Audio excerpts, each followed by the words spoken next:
सबैजनालाई जय मसीह। आज म विशेष यो कफरनहुम प्रार्थना भवन कुवेत को लाइभ पेजमा छु। विशेष गरी यो पेजबाट धेरै नै प्रभुको महिमाहरू भइरहेको छ, जसमध्येमा यो ग्रुपबाट एउटा अति नै राम्रो सेवाकाई जो जिउँदो पानी पढ्ने सेवाहरू पनि भइरहेको छ, र जसमध्येमा आज चाहिँ मलाई त्यहाँका हाम्रा जिम्मेवारी ज्वाइँ डोल सिंहले मलाई एउटा यो पूर्णाङ्क 38 चाहिँ तपाईँले पढिदिनुहोस् भनेर मलाई भन्नुभयो, र म पनि एकदमै खुसी भएँ, किनकि म जस्तो व्यक्तिले पनि यो सौभाग्य पाएँ। प्रभुले मलाई यो समय दिनुभयो। कफरनहुम मण्डलीलाई पनि धेरै धन्यवाद, र प्रभुलाई पनि धन्यवाद भएको होस्। र विशेष गरी म चाहिँ आज साउदी अरबियामा छु। जबको क्रममा आवाज आइरहेको छ। एसी होला, अब के गरौँ त, एसी बन्द गरिदिउँ, घरमै हुन्छ एकदमै। हो, एसी त ठुलै गराउँछ नि त।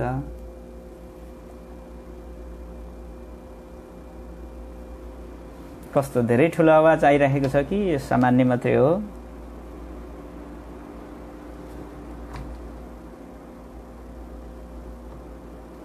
पुरै डिस्टर्बै गर्छ भने चाहिँ अब बन्द गर्नुपर्छ, तर एकदम गर्मी हुन्छ।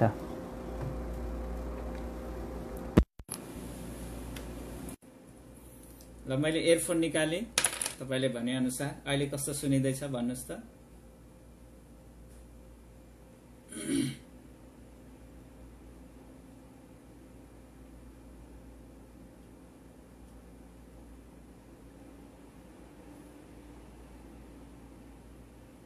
कस्तो आयो अहिले?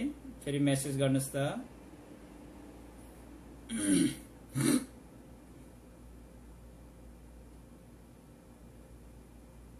Music okay, sorry.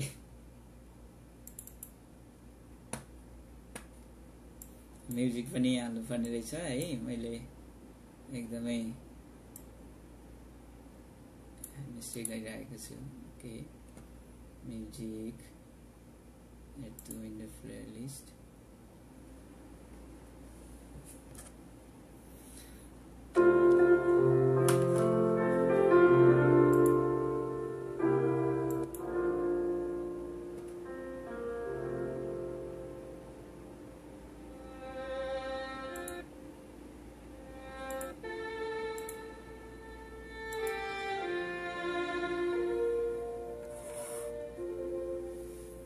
म्युजिकको आवाज कतिको यतिको ठिक हुन्छ? एकचोटि लेखिदिनुहोस् त।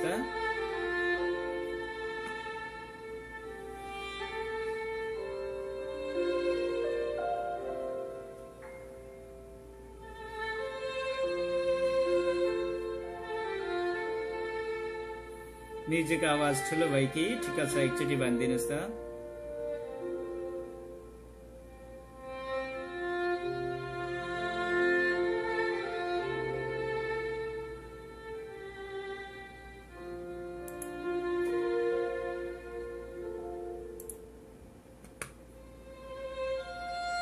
ओके, धन्यवाद।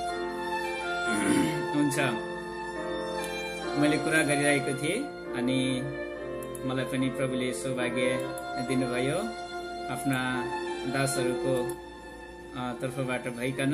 यस कारणले गर्दा म आज साउदी अरबबाट यो जिउँदो पानी पूर्णाङ्क 38 पढ्नको लागि गइरहेको छु। यस कारणले गर्दा म तपाईहरुलाई मेरो सानो परिचय दिन चाहन्छु। मेरो नाम चाहिँ दिलकुमार राई, घर चाहिँ र मेरो नेपालको खोटाङ हलेसी भन्ने तपाईहरु कतिजनाले सुन्नु भएको होला। मेरो घर चाहिँ हलेसी हो। हलेसीको फिलाडेल्फिया मण्डलीमा म पहिला सेवा गर्थे, अनि अहिले त्यहाँ चाहिँ हाम्रो अर्को एउटा बहिनी मण्डली पनि भएको छ, तिबेरियस प्रार्थना भवन भनेर भन्छ। म चाहिँ अहिले त्यहाँ सेवाकै गर्छु। लामो समयदेखि म साउदी अरबमा यसरी काम गर्दै अनलाइनद्वारा सेवाकै गर्दै समय व्यतीत गरिरहेको छु। यस कारणले गर्दा तपाईहरुले मेरो लागि प्रार्थना पनि गरिदिनुहोस्। हुन्छ, अब ढिलो नगरिकन म यो जिउँदो पानीलाई पढ्नपट्टि गइरहेको छु। त्योभन्दा अगाडि मलाई यो जिउँदो पानीमा काम गर्नुहुने हाम्रा डोल ज्वाइँले यो कुरा पनि भन्नको लागि भन्नुभएको छ कि यो जिउँदो पानीको नयाँ भङ्गालो 80 भङ्गालो अब चाँडै नै आइरहेको छ।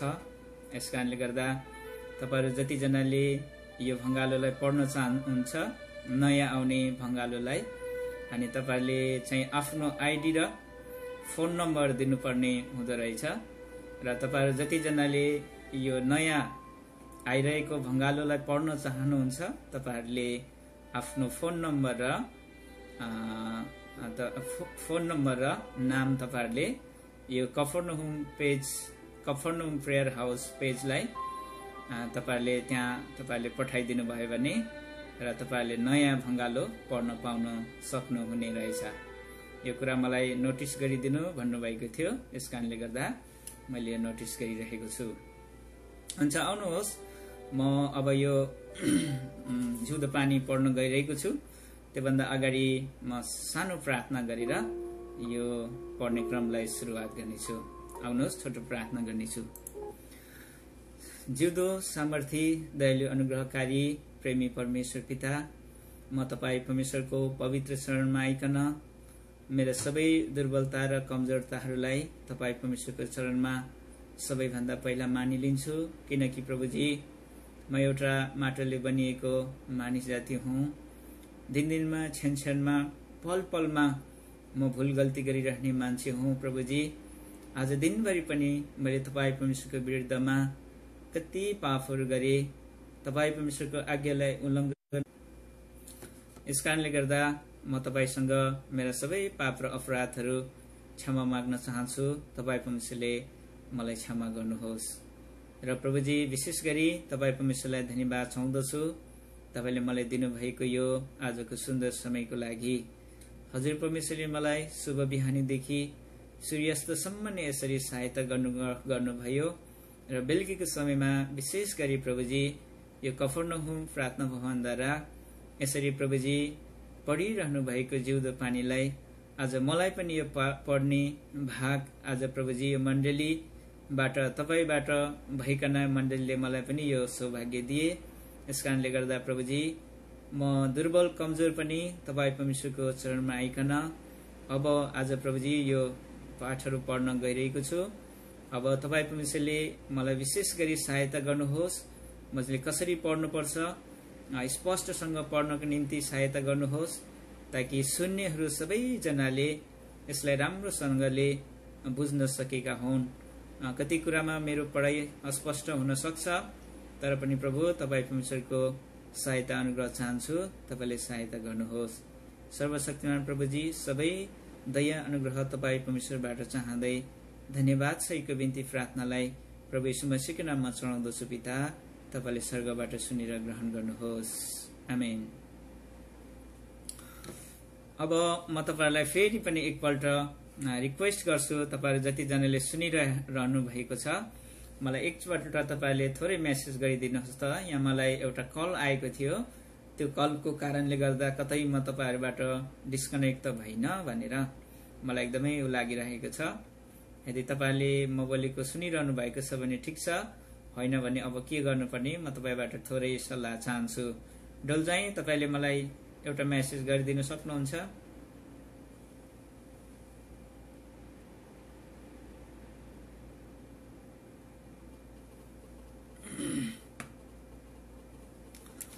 ल, मलाई कुनै मेसेज आएन, मैले देख्न सकिनँ तपाईहरुको मेसेजलाई।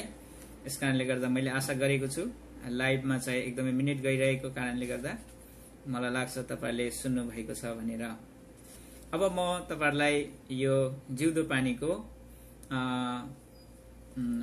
वर्ष 10 जनवरी फेब्रुअरी मार्चको है 2010 साल अनि अंक 2 पूर्णांक 38 जिउँदो पानी म तपाईहरुलाई पढेर सुनाउन गइरहेको छु। यसको मुख्य शीर्षकमा यसभित्र लेखिएका कुराहरू चाहिँ रहेछ एक अर्कालाई गर्नुपर्ने भन्ने एउटा हेडिङमा दिएको छ। अनि अर्को चाहिँ प्रेरणाकी आमा भन्ने दिएको छ। अनि अर्को ज्योति भन्ने दिएको छ भने बिना कसैको रोकटोक भन्ने एउटा छ। अनि शरणार्थी समस्या भन्ने विशेष हेडलाइनहरू यहाँ बाहिर चाहिँ लेखिएको रहेछ। र अब म पढ्न गइरहेको छु। यसको 38औं भंगालो भनेर चाहिँ लेखिएको छ है। 38औं भंगालो। ओके, अब म यो पढ्न गइरहेको छु 38औं भंगालो। मण्डलीसित आत्मिक अभ्यास। उजाड स्थानहरू पार गर्दै दूत र मह बन्ने प्रतिज्ञाको देश कनान ताकेर यात्रा जारी छ। क्रम कठिन छ, भोग तिर्खा, हत्तु हैरानी, धौधौतीबाट गनगन जन्मिएको छ। निश्चय परचक्री शारीरिक दासत्वको रासभासका साङ्लाहरू चुडिनै पर्नेछ। तापनि निर्बल सचेत आत्मिक जीवनको रमाहाट मौलिन सकेको छैन विश्वासीमा। अमूल्य दिव्य र उदार प्राप्त भइसके तापनि आत्मिक जीवन ऊर्जाको सुचारू मेलोमेसो किन खुस्की बस्छ। आत्मिक छुटकाराको आत्मसन्तुष्टि जन्य अनुभव भइसकेर पनि खाद्रे खुद्रे दैनिक धावन्ती र खोलेमा दा जस्ता थोकहरूको पीर मार्काले आत्मिक विजय जीवनको स्वादलाई खल्लो बनाइरहन्छ। अस्थिर मनले सकेसक्दो धारण गर्न खोजिरहेका आत्मिक स्वभाव र आचार विचारमा पनि अन्तर्द्वन्द मचिरहन्छ। अदृश्य अमूर्त आत्मिक संघर्षको अर्को पाटो यसरी आलो काँचै छ। व्यावहारिक दिन दशालाई हेर्दा हाम्रो विश्वासी जीवन शैलीलाई पनि एकपछि अर्को गर्दै अनुभवमा भएर बढिरहेका इस्राएलीहरूको त्यो कनानी यात्रासित दजाएर हेर्न सकिन्छ। विगतलाई बिर्सिएर अब आशाकै गढी ताकी अघि बढिरहेका आशाका कैदीहरूलाई जकरिया 9:12। हरेक परिस्थिति जन्य प्रलोभनको भोग तिर्खाले रुखो संसारमा लखतरान बनाएको छ। सहसा उच्छवास हरेक परिस्थिति उच्छवास उठी बस्छ। के परमेश्वर हाम्रो बीचमा हुनुहुन्छ कि हुनुहुन्न? प्रस्थान 17:7। विश्वासी जीवनको चुनौती हरेक तहमा अद्भुत छ।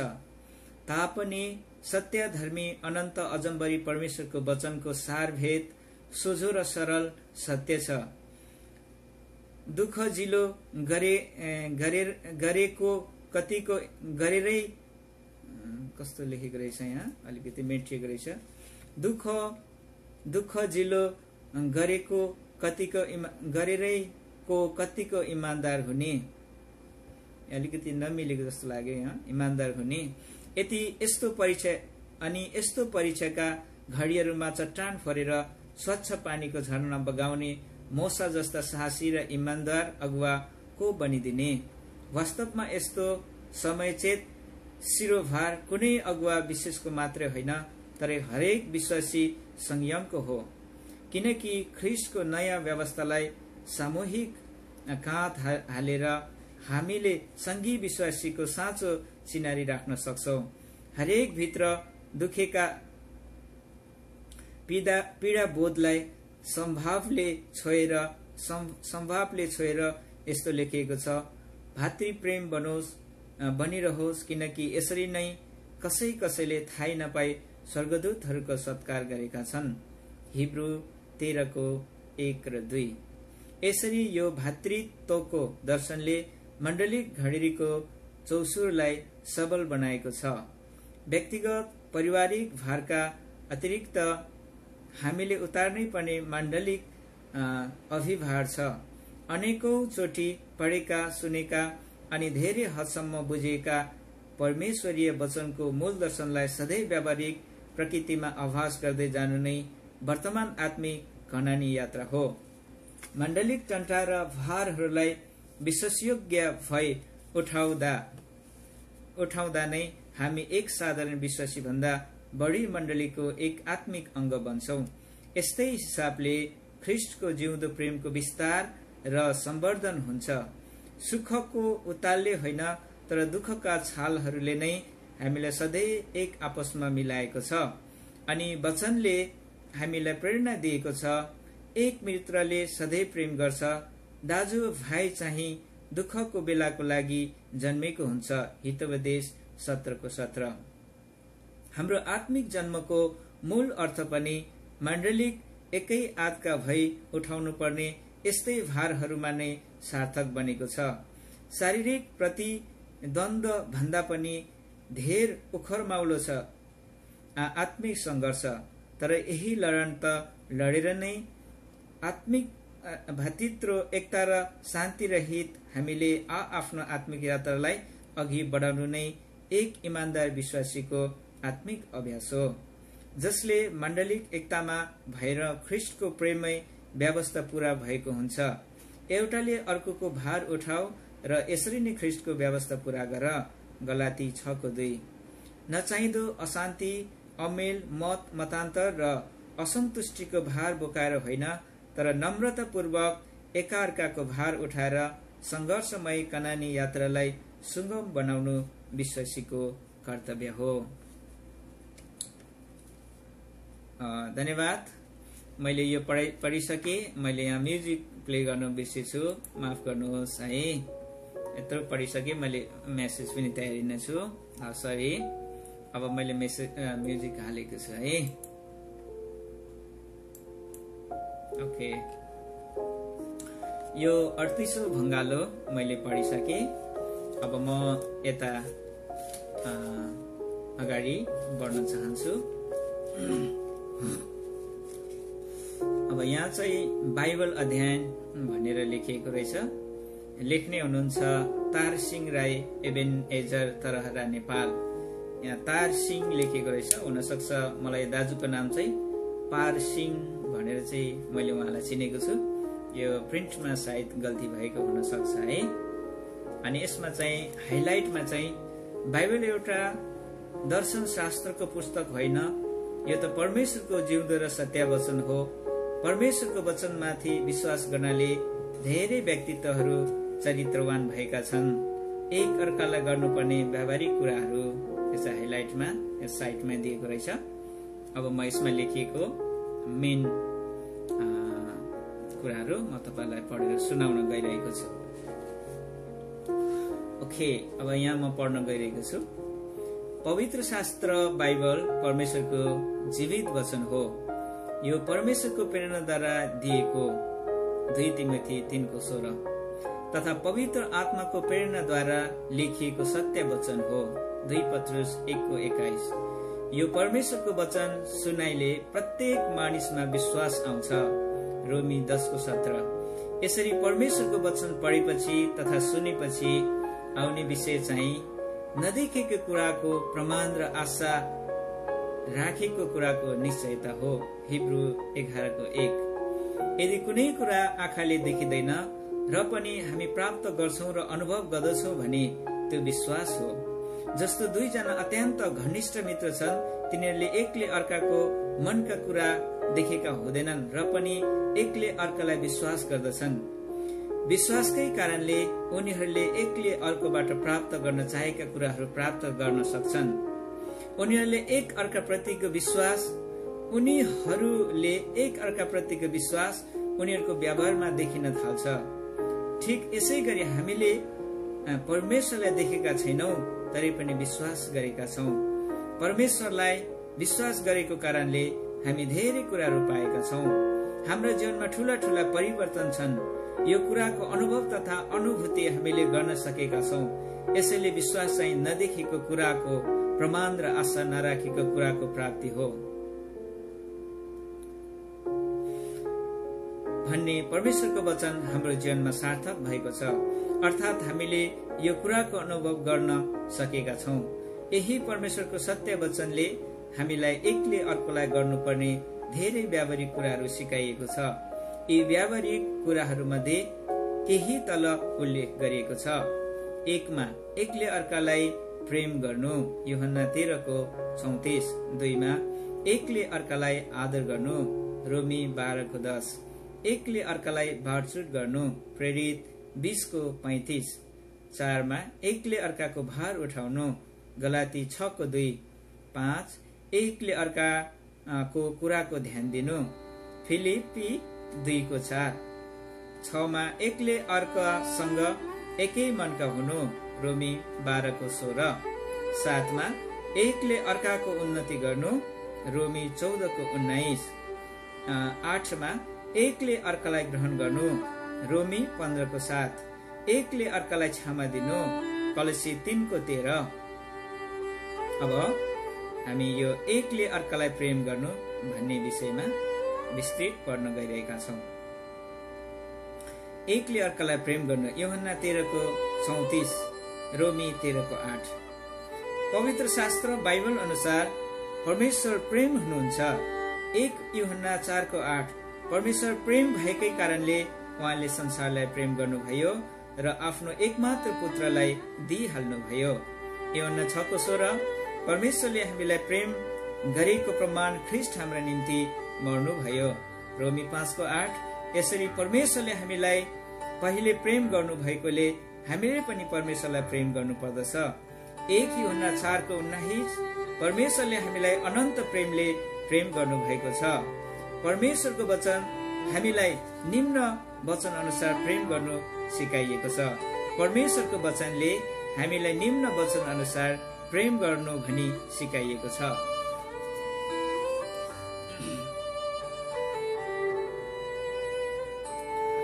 परमेश्वरलाई प्रेम गर्नु। मत्ती 32:37-38 मर्कोस 12:30 अनि 32 छिमेकीलाई प्रेम गर्नु। मर्कोस 12:31 एक आपसमा प्रेम गर्नु। यूहन्ना 13:34 शत्रुलाई प्रेम गर्नु। मत्ती 5:44 माथि उल्लेखित 4 प्रकारको प्रेम के साँच्चै हाम्रो व्यावहारिक जीवनमा गर्न सकिरहेका छौं? हामी उद्धार पाएकाहरूले गम्भीर भएर सोच्नु परेको छ। सारा हृदयले, सारा प्राणले, सारा मनले र सारा बलले परमेश्वरलाई प्रेम गर्नु चाहिँ सबैभन्दा ठूलो आज्ञा हो। दोस्रो चाहिँ छिमेकीलाई आफूलाई झैं प्रेम गर्नु हो। के यी आज्ञाहरू हामीले पालन गरिसकेका छौं? यदि हामीले परमेश्वरलाई प्रेम गर्छौं भने देखेको भाइलाई पनि प्रेम गरेको हुनुपर्छ। 1 यूहन्ना 4:20 पदलाई राम्ररी पढौं त। यदि कसैले म परमेश्वरलाई प्रेम गर्छु भन्छ तर आफ्नो भाइलाई घृणा गर्छ भने त्यो झुट हो। किनकि जसले आफूले देखेको भाइलाई प्रेम गर्दैन भने त्यसले परमेश्वरलाई कसरी प्रेम गर्न सक्छ जसलाई त्यसले देखेकै छैन। यी दिनहरूमा हामी परमेश्वरलाई चिन्छु र प्रेम गर्छु भन्नेहरू झुटो प्रमाणित भइरहेका छौं। किनकि हामीले एकले अर्कालाई हृदयदेखि प्रेम गर्न सकिरहेका छैनौं। प्रेमको अभावले हामी बीचमा अनेकता देखा परिरहेको छ। परमेश्वरको मण्डली मन मिल्ने मानिसहरूको समूह भइसकेको छ। परमेश्वरको मण्डली मन मिल्ने मानिसहरूको समूह भइसकेको छ। सबै मण्डली बीच एक आपसमा स्वतन्त्र रूपमा संगति नहुनु, एउटाले अर्काको विरोध गर्नु, एउटाले अर्काप्रति अविश्वास र शंका गर्नु तथा परमेश्वरको वचनलाई आफ्नो अनुकूल तर्क वितर्क गर्नु आदि जस्ता प्रत्यक्ष देखिने र अनुभव गर्न सकिने सत्य तर तीतो यथार्थ नै हामी आपसमा एक छैनौं भन्ने दरिलो प्रमाण दिइरहेका छौं। अब सोचौं त के हामीले परमेश्वरलाई प्रेम गरिरहेका छौं त? यसले अर्को एउटा प्रश्न खडा गर्छ। यदि हामी एक अर्कालाई प्रेम गर्न सक्दैनौं भने शत्रुलाई झन् कसरी प्रेम गर्न सक्दछु भन्न सक्छौं र? जसले हामीलाई घृणा गर्छ उसलाई हामीले प्रेम गर्नुपर्छ। जसले हाम्रो खराबी गर्छ उसको हामीले भलाइ गर्नुपर्छ। किनकि खराबीलाई भलाइले जित्नुपर्छ। जसले हामीलाई राम्रो गर्छ उसलाई मात्रै हामीले पनि राम्रो गर्छौं भने अरू भन्दा बढ्ता के गर्यौं र? यसैले परमेश्वरको आज्ञा अनुसार हामीले वचनले मात्र होइन, जिब्रोले मात्र होइन, पनि होइन, तर कामले र सत्यताले एकले अर्कालाई व्यावहारिक रूपमा प्रेम गरौं। 1:1-18। हाम्रो परमेश्वर प्रतिको प्रेम र एकता देखेर अन्य जातिहरूले पनि हामी परमेश्वरका सन्तानहरू हौं भनी जानुन्। हाम्रा भावी पुस्ताहरूले हाम्रा असल कार्यको अनुसरण गर्न सकुन्। अब 2 एकले अर्कोलाई आदर गर्नु। रोमी 12:10। पवित्र शास्त्र बाइबलमा आदर गर्नु भन्ने कुरा सिकाइएको छ, तर आदर खोज्नु भन्ने कुरा चाहिँ पनि उल्लेख गरिएको छैन। तर आदर खोज्नु भन्ने कुरा चाहिँ उल्लेख गरिएको छैन। त्यसैले आदर अरूलाई गर्ने कुरा हो, आदर खोज्ने कुरा होइन। आदर पाउनुपर्छ भन्ने अधिकार पनि होइन। आदर त अरूलाई गर्नुपर्ने कर्तव्य हो। तर यी दिनहरूमा आदर गर्नु मेरो कर्तव्य भन्ने कुरा बिर्सेर अधिकारको रूपमा खोजिरहेका हुन्छौं।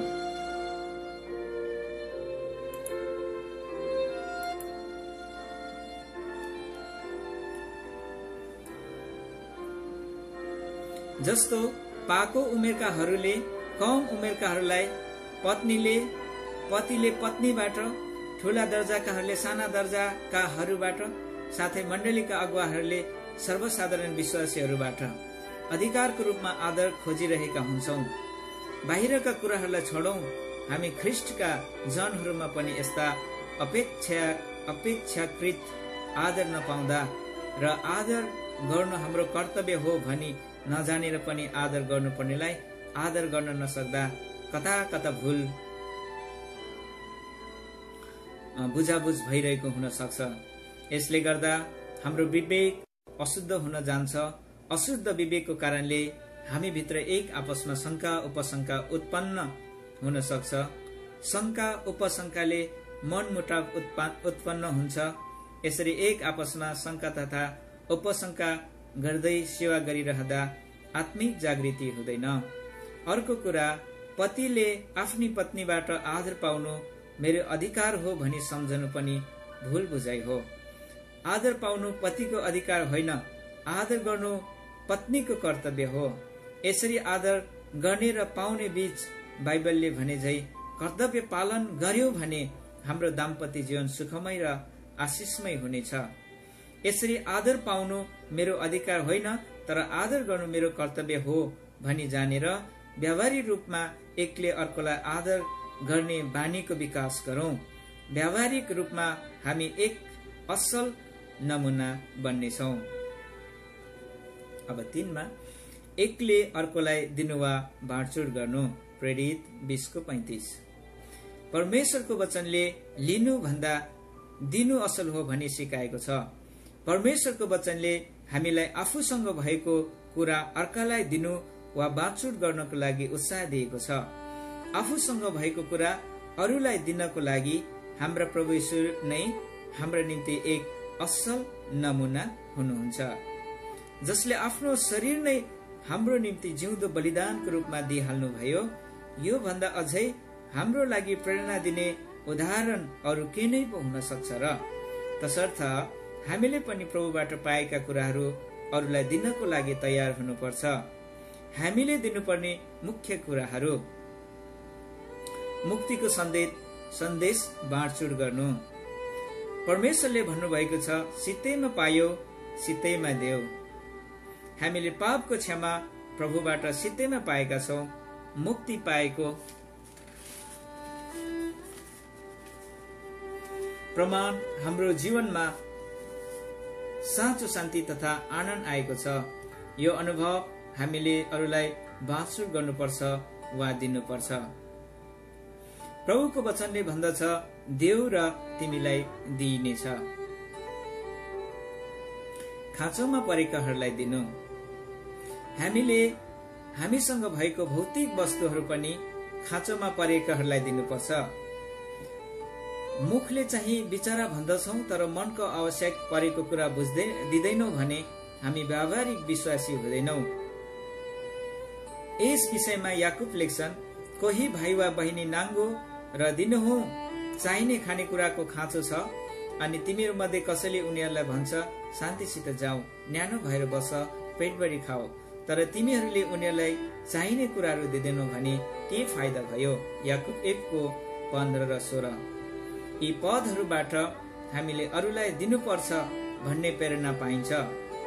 तिर्खाएकालाई पिउन दिनु, भोकाएकालाई खान दिनु, नाङ्गो अवस्था भएकालाई वस्त्र दिनु, परदेशीहरूलाई वास्ता गर्नु र जेलमा परेकाहरूलाई भिजिट गर्नुपर्छ भन्ने कुरा प्रभु येशूले मत्ती 2:31 देखि 46 पदमा सिकाउनु भएको छ। पावलले कोरिन्थी, थिस्सलुनिकी र फिलिप्पीमा भएका मण्डलीहरूलाई पनि दिने विषयमा प्रोत्साहन दिएका छन्। तसर्थ लिनुभन्दा दिनु असल हो भनी जानेर हामीसँग भएका कुराहरू खाँचोमा परेकाहरूलाई दिनुपर्छ। तब अन्तिम न्यायको दिनमा प्रभुले हामीलाई भन्नुहुनेछ, सानो भन्दा सानो कमजोर भाइलाई जे गर्यो त्यो मलाई नै गर्यो। मत्ती 25:40। एकले अर्कोको भार उठाउनु। गलाती 6:2। परमेश्वरको वचनले हामीलाई एक अर्काका भारहरू उठाएर ख्रिस्टको व्यवस्थालाई पूरा गर्न प्रोत्साहन दिएको छ। गलाती 6:2। यसर्थ हामीले आफ्नो मात्र भलाइ खोज्ने होइन, अरूको पनि भलाइ गर्न सक्नुपर्छ। हामीले आफ्नो स्वार्थ मात्र पूरा गर्ने होइन, अरूको पनि ध्यान दिनुपर्छ। एकले अर्कालाई आफूभन्दा असल ठान्नु। फिलिपी 2:3। यो स्वार्थी संसारमा अरूभन्दा आफू असल भएका देखाउनेहरू मात्र पाइन्छ। आफ्नो गल्ती लुकाएर अरूको गल्ती देखाउने मानिसको प्राकृतिक स्वभाव हो। तर हामी ख्रिस्टका जनले जब ख्रिस्टलाई मुक्तिदाता भनी आफ्नो जीवनमा ग्रहण गर्यौं, तब हाम्रो प्राकृतिक स्वभाव, पापी स्वभाव ख्रिस्टको रगतले धोएको छ। अब हामी एउटा भिन्नै जाति भएका छौं। हामीले आफ्नो कमी कमजोरीलाई स्वीकार गर्दै आफूलाई भन्दा अरूलाई असल ठान्नुपर्छ। फिलिपी 2:3। एकले अर्काको कुरामा पनि ध्यान दिनु। फिलिपी 2:4। बाइबलले हामीलाई आफ्नो कुरामा मात्र होइन, अरूको कुरामा पनि ध्यान दिनुपर्छ भन्ने कुरा सिकाएको छ। फिलिपी, माफ गर्नुहोला, मेरो धेरैवटा कलहरू आएको कारणले गर्दा बाधा भइरहेको छ। अब मलाई थाहा भएन अब यो के गर्ने है।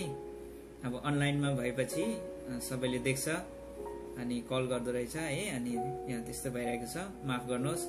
यदि यहाँ केही नसुनेकोहरू छ भनेदेखि, मेरो आवाजमा केही कमजोरी आएको छ भने तपाईँहरूले मलाई यहाँ केही मेसेजहरू दिन सक्नुहुन्छ। मैले तपाईँहरूको मेसेजलाई हेरेर म फेरि सुधार गर्नेछु। माफ गर्नुहोला, मैले 5 नम्बरको एकले अर्काको कुरामा ध्यान दिनु भन्ने कुरालाई मैले पढिरहेको छु। यस कारणले गर्दा अब म फेरि यसलाई कन्टिन्युज गर्नेछु। एकले अर्काको कुरामा ध्यान दिनु। बाइबलले हामीलाई आफ्नो कुरामा मात्र होइन, अरूको कुरामा पनि ध्यान दिनुपर्छ भन्ने कुरा सिकाएको छ। फिलिपी 2:4। अरूको कुरामा ध्यान दिनु भन्नुको अर्थ अरूको सल्लाह मान्नु, आफ्नो जिद्दी छोड्नु तथा परिस्थितिलाई बुझ्नु भन्ने बुझिन्छ। अरूको कुरामा ध्यान नदिनाले हामी बीचमा भूल बुझाबुझ हुन सक्छ। त्यसैले हामी ख्रिस्टका जनले मेरो गोरुको 12 टक्का भने झै आफ्नो कुरा मात्रै होइन, अरूको कुरामा पनि ध्यान दिनुपर्छ। यसरी अरूको कुरामा ध्यान दिँदा प्रभुबाट हो कि होइन भनी जाँच्नु पर्छ। अब 6 नम्बरमा एक अर्कासँग एकै मनका हुनु। रोमी 12:16। वास्तवमै हामी प्रभु पाउनुभन्दा अगावै विभिन्न पृष्ठभूमिबाट आएकाहरू, भिन्नै भिन्नै मन र विचार भएकाहरू थियौं। अब हामीमा भएका ती पुराना मन र विचारहरू सबै प्रभु पाएपछि नयाँ हुनुपर्छ, किनकि पुराना कुराहरू बितिसके, हेर सबै नयाँ भएका छन्। 2 कोरिन्थी 5:17। हामी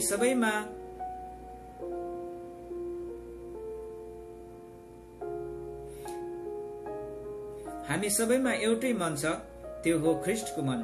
फिलिपी 2:5। हामीले यो मेरो विचार त्यो उसको विचार भनेर आफ्नो विचारमा अडिग रहिरहनु हुँदैन। यदि हामी आफ्नो विचारमा अडिग रह्यौं भने प्रभुको मण्डलीमा अनेकता आउँछ। कति ठाउँ मान्छेको मन नमिलेको कुराले प्रभुको मण्डलीमा गडबडी भइरहेको तितो सत्यता हाम्रो अगाडि छर्लङ्गै छ। त्यसैले हामीले वचनले सिकाए अनुसार एक अर्कासँग एकै मनका अथवा ख्रिस्टको मन हुनु प्रयत्न गरौं। प्रभु खुसी हुनुहुनेछ। अब 7मा एकले अर्कोको उन्नति गर्नु, रोमी 14:19। यो स्वार्थी संसारमा आफ्नो मात्र उन्नति खोज्नेहरू पाइन्छ, तर हामी ख्रिस्टका जनहरूले यसो गर्नु हुँदैन। हामीले एकले अर्काको उन्नति हुने कुरातिर ध्यान दिनुपर्छ। यी कुराहरूमा संख्यात्मक रूपमा विश्वासीहरूको वृद्धि भए पनि गुणात्मक वा आत्मिक रूपमा विश्वासीहरूको उन्नति नभएको तितो यथार्थ छ। म यसलाई फेरि पढ्नेछु। यी दिनहरूमा संख्यात्मक रूपमा विश्वासीहरूको वृद्धि भए पनि गुणात्मक वा आत्मिक रूपमा विश्वासीहरूको उन्नति नभएको तितो यथार्थ छ। यी कुराहरू जिउँदो पानीमा प्रकाशित अनुभवी अग्रजहरूको अन्तर्वार्ताबाट पनि थाहा हुन्छ। प्राय धेरैको अनुभव यो छ कि सुरुको जस्तो आत्मिक स्वर वर्तमान विश्वासीहरूमा छैन। खास गरी यसरी आत्मिक उन्नति नहुनुको मुख्य कारण वर्तमान मण्डलीका अगुवाहरूबीच आत्मिक एकता नहुनु हो भन्दा कुनै आपत्ति नपर्ला। यसलाई सुध्रिने मौकाको रूपमा लिएर एकले अर्काको उन्नति गर्नेतिर अग्रसर भई भावी पीढिका मण्डलीहरूलाई एक असल नमुना छोडिराख्ने ज्ञानी अगुवा हुने प्रयत्न गरौं। प्रभुले हाम्रो मनोकांक्षा पूरा गरिदिनु हुनेछ। अब 8मा एकले अर्कोलाई ग्रहण गर्नु, रोमी 5:7। हामीहरू परमेश्वरको सन्तान भएकोले हामी एकले अर्कोलाई ग्रहण गर्न सक्नु पर्दछ। हामी कोहीसँग पूर्वाग्रही हुनु हुँदैन। बाइबलमा हामी पावलको यस प्रकारको असल आचरण भएको पाउँदछौं। बर्नबासको भान्जा मर्कुस उपनाम भएको यूहन्नाको कारणले पावल र बर्नबासको बीचमा ठूलो मतभेद भए तापनि पावलले पछि आएर मर्कुस यूहन्नालाई सेवाको लागि सिफारिस गरेका थिए र मर्कुसको सानोतिनो गल्तीलाई बिर्सेर सेवाको लागि ग्रहण गरेका थिए। पावलले ओनेसिमसलाई फिलेमन कहाँ पठाउँदा पनि यस्तै नमुनाको सिफारिस गरेका थिए। फिलेमन 1:24। त्यसैले हामीले एकले अर्कोलाई यो त्यस्तो भन्दै इन्कार गर्नुको साटो प्रभुको नाममा ग्रहण गर्न सक्नुपर्छ। प्रेरित 13 प्रेरित 15:39 र 40। अब 9मा एक अर्कालाई क्षमा दिनु, कलसी 3:13। हामीले हाम्रो व्यावहारिक जीवनमा एउटाले अर्कोलाई क्षमा दिनु पर्दछ। प्रभु येशूले हाम्रा पाप र अधर्महरू क्षमा दिनु भएको छ। हामीले पनि अरूलाई क्षमा दिनुपर्छ। मर्कुस 11:25 र 26। हामीले अरूलाई क्षमा दिन सक्दैनौं भने प्रभुले पनि हामीलाई क्षमा दिनुहुन्न। यी दिनहरूमा हामी मुक्ति पाएका प्रभुका जनहरूले एउटाले अर्कोलाई क्षमा दिन नसके हाम्रो बीचमा आत्मिक एकता हुन सक्दैन। युसुफले आफ्ना दाजुहरूलाई क्षमा दिएर प्रेमले अंगालेका थिए। हामीले पनि एकले अर्कोलाई क्षमा दिने बानीको विकास गरी एकले अर्कोलाई प्रेमले अंगाल्ने प्रयत्न गरौं। अन्त्यमा बाइबल एउटा दर्शन शास्त्रको पुस्तक होइन, यो त परमेश्वरको जिउँदो र सत्य वचन हो। परमेश्वरको वचनमाथि विश्वास गर्नले धेरै व्यक्तित्वहरू चरित्रवान भएका छन्। धेरैले सार्थक जीवन पाए, साँचो शान्ति र आनन्द प्राप्त गरेका छन्। धेरैले अनन्त जीवन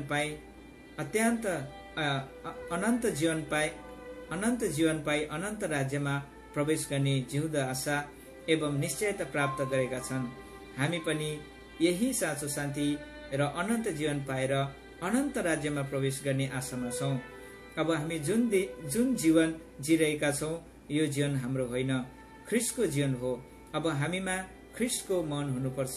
फिलिपी 2:5।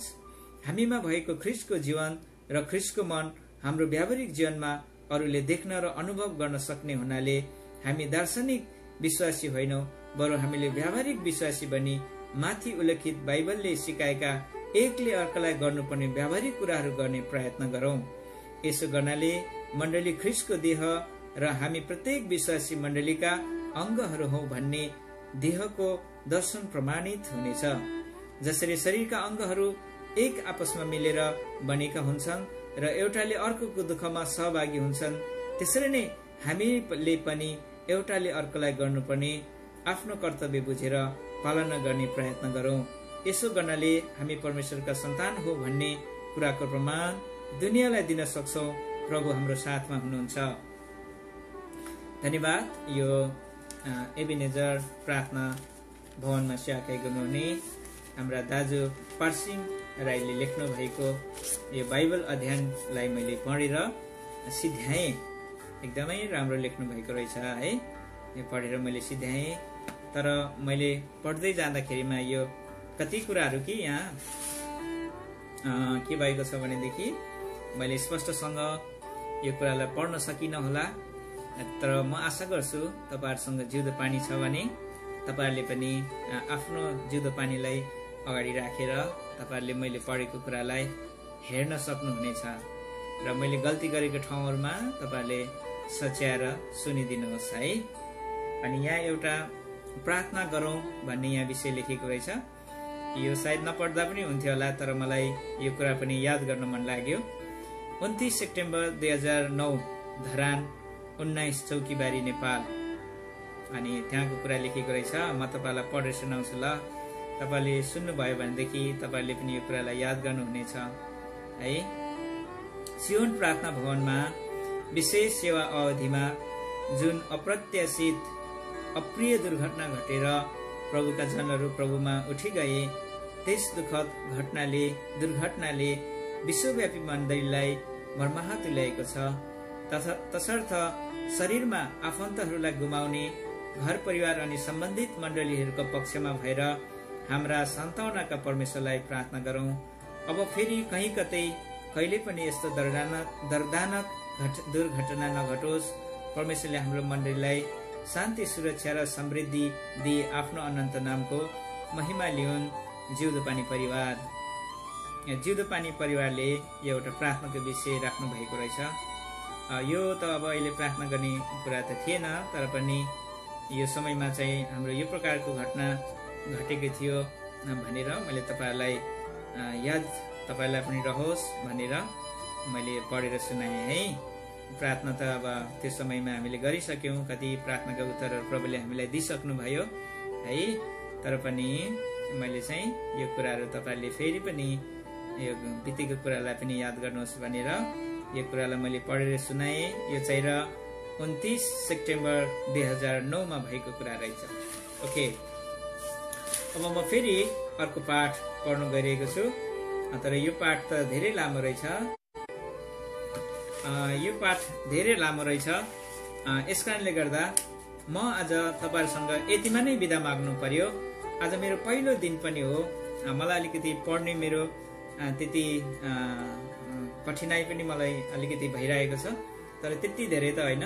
विशेष गरी यो सानो सानो अक्षरहरू हेर्नको लागि मेरो आईले त्यति धेरै क्लियरली मैले देख्न नसकेको कारणले गर्दा पनि मलाई थोरै समस्या भएको छ र 1 घण्टा पढ्नुपर्ने भनेर मलाई प्रभुको दास डुलसिंह ज्वाइँले मलाई भन्नुभएको थियो। मैले अलिकति ढिलो गरेको थिएँ र फेरि अलिकति छिटै मैले बन्द गर्ने कोसिस गरेँ। मैले विचार राखेँ। यसकारणले गर्दा यो मेरो आज पहिलो दिन हो। म प्रभुले समय दिनुभयो भने भोलिबाट अझ धेरै पढ्दै जाने कोसिस गर्नेछु र मेरो पढाइहरूमा कति गल्ती भएको छ तपाईहरुले मलाई माफ गरिदिनु होला र भोलिको दिनको लागि अझ स्पष्टसँग राम्रोसँगले मैले पढ्न सकौं भनेर तपाईहरुले मेरो लागि प्रार्थना पनि गरिदिनु होला। हुन्छ, प्रभुलाई धन्यवादको छोटो प्रार्थना गरेर म यो सेवाबाट तपाईहरुसँग छुटिन चाहन्छु। हे प्रभुजी, तपाई परमेश्वरलाई धन्यवाद चाहन्छु। प्रभु, म दुर्बल कमजोरको प्रार्थनालाई तपाईँ परमेश्वरले सुनिकन मलाई यसरी आजको यो जिउँदो पानी वाचन गर्नुमा तपाईँले सहायता गर्नुभयो। प्रभु, म तपाईँलाई धन्यवाद चाहँदछु। तपाईँ परमेश्वरले प्रभुजी मेरो प्रार्थनालाई अनसुनी गर्नु भएन, सबै कुरामा मलाई सहायता गर्नुभयो। प्रभुजी, यो कति ठाउँहरूबाट कल आएको कारणले गर्दा थोरै डिस्टर्ब हुन बाहेक अरू सबै कुरामा तपाईँले मलाई सहायता गर्नुभयो। म तपाईँलाई धन्यवाद चाहँदछु। अब मैले पढ्दा हुँदै यहाँ कति कुराहरू मैले स्पष्टसँग पढ्न सकिनँ। प्रभुजी, तपाईँ परमेश्वर जान्नुहुन्छ म त एउटा प्रभुजी अनपढ मान्छे हुँ। म प्रभुजी एउटा पढालेखा नभएको मान्छे हुँ। यस कारणले गर्दा मैले कति प्रभुजी राम्रोसँगले प्रभु यसलाई उच्चारण गर्न सकिनँ। प्रभुजी, त्यो शब्दको भावहरूलाई बुझेर प्रभुजी मैले स्पष्ट गरी मैले पढ्न सकिनँ। तर पनि जतिजनाले सुन्नु भएको छ, तपाईँले सुन्नेहरूलाई प्रभुजी जसले सुनिरहनु भएको छ उहाँहरूलाई प्रभुजी बुझ्ने ज्ञान बुद्धि तपाईँ परमेश्वरले दिनुहोस् भनिकन बिन्ती प्रार्थना छ। अब यसलाई निरन्तर मैले पढ्दै लानुपर्छ। प्रभु, क्रमशः पढ्नको निम्ति तपाईँले सहायता गर्नुहोस्। तपाईँको आगमन भएन भने भोलि पनि ठिक समयमा यही प्रकारले यो पुस्तकलाई म अगाडि बढाउन सकौँ भनिकन बिन्ती प्रार्थना छ। अब तपाईँले आज मलाई यो यतिसम्म सहायता गर्नुभएको लागि तपाईँ परमेश्वरलाई म धन्यवाद चाहँदछु। हे परमेश्वर पिता, तपाईँको जन छोराछोरीहरू जतिजनाले प्रार्थना गरिदिनु भयो, प्रार्थनाको प्रत्युत्तरमा तपाईँले मलाई आजको यो सेवाकामा सहायता गर्नुभयो। प्रभुलाई धन्यवाद चाहँदछु। हे सर्वशक्तिमान पिता, मेरो छोटो बिन्ती सहितको धन्यवाद प्रार्थनालाई सुनेर ग्रहण गर्नुहोस्। आमेन। ल, तपाईँहरू सबैजनालाई जय मसीह। प्रभुले समय दिनुभयो भने म फेरि तपाईँहरूसँग भोलि जोइन भएर यसरी नै यो पुस्तकलाई फेरि पनि पढेर सुनाउनेछु। ल, हस् त, धन्यवाद।